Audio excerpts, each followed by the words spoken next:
তো welcome to my channel English with PB sir. আজকে একটা নতুন পরিবেশে নতুনভাবে একটা অন্যরকম ভিডিও। আজকের ভিডিওটা ইডিয়ামস নিয়ে, 7খানা অচেনা ইডিয়াম খুব কম স্টুডেন্ট জানে। চোখ রাখো স্ক্রিনে।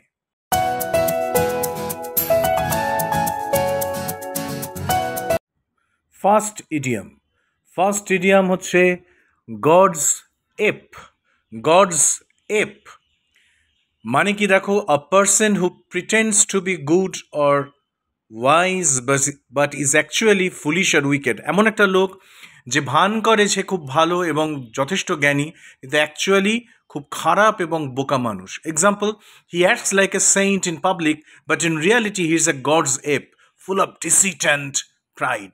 মানুষের সামনে সে ভান করে যে সে খুব ভালো, কিন্তু অ্যাকচুয়ালি সে একটা গডস এপ। সে ফুল অফ ডিসিট মানে তার ভেতরে শয়তানি এবং অত্যন্ত দম্ভপূর্ণ। সো গডস এপ মানে হচ্ছে যে ভান করে লোকের সামনে ভালো কিন্তু অ্যাকচুয়ালি খারাপ। Next, number 2, go for the jugular. প্রোনাউন্সিয়েশনটা কি হবে? জাগুলার মানে কি to attack someone in a very aggressive or cruel way, especially by targeting their weakness.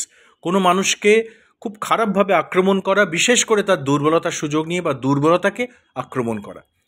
উদাহরণ, example, in the debate the politician went for the jugular and exposed his opponent's past scandals.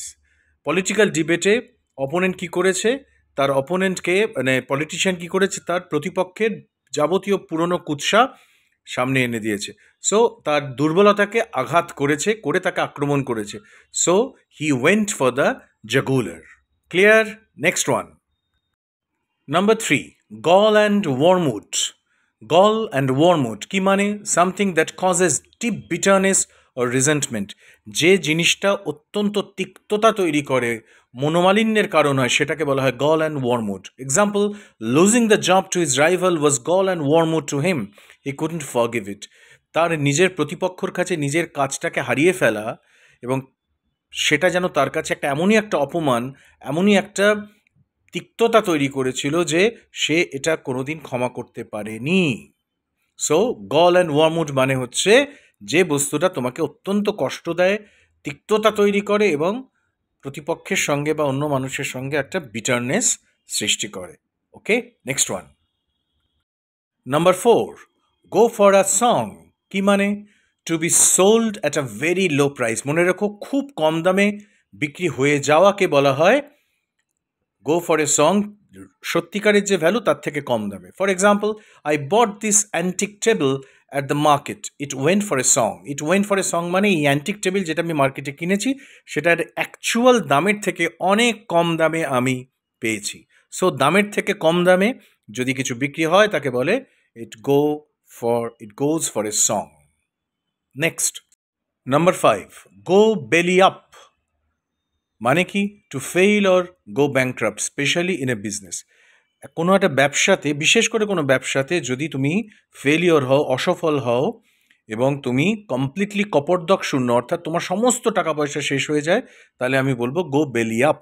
Okay, example, the company went belly up after first 6 months of launching the new product. নতুন জিনিস মার্কেটে আনার 6 মাসের মধ্যে company শুয়ে পড়েছিল, তাদের কোনো প্রফিট হয়নি, কোম্পানি সমস্ত টাকা পয়সা শেষ হয়ে গেছিল। So the company went belly up বলবো, বা প্রেজেন্টে থাকলে goes belly up. Okay, next one. Number 6, get on like a house on fire. Get on like a house on fire মানে কি? To become friends quickly and have a very good relationship. খুব তাড়াতাড়ি কারোর সাথে বন্ধুত্ব এবং অসাধারণ সম্পর্ক হয়ে যাওয়াকে বলে get on like a house on fire.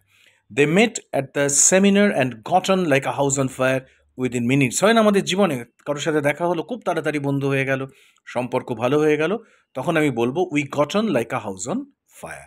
And the last one, additional idiom যেটা আমি তোমাদের আজকে দেব, that is God's acre. God's acre, a churchyard or burial ground. God's acre মানে হচ্ছে একটা কবরখানা যেখানে মৃতদেহের কফিনগুলো পোঁতা হয়। বিশেষ করে খ্রিশ্চান ধর্মের ক্ষেত্রে এটা প্রযোজ্য, যে কোনো জায়গায় আমি বসাতে পারি যেখানে কবরখানা রয়েছে।